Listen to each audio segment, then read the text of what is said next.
لاعب الرجاء المغربي السابق على اعتاب النادي الاهلي يسري بازوق، اللاعب الجزائري بيلعب جناح مكان بيرسي تاو، 28 سنه، واللاعب مميز جدا في 44 مباراه، مساهم في 33 هدف. اللاعب مميز جدا زي ما قلت لك. اللاعب ده النادي الاهلي كان بيحاول يتفاوض معاه المواسم اللي فاتت، ولكن الرجاء كان طالب 2 مليون ونص دولار.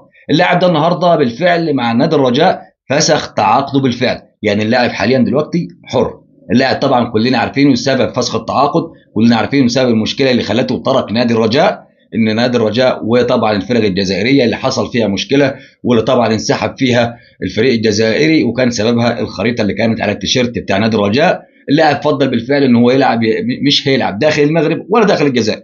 اللاعب دلوقتي حاليا فري زي ما قلت لك، لاعب مميز امكانيات عاليه، تقدر تخرج تاو دلوقتي في الوقت الحالي ويدخل مكانه اللاعب ده. زي ما قلت لك لاعب كان بيلعب مع فريق كبير زي الرجاء،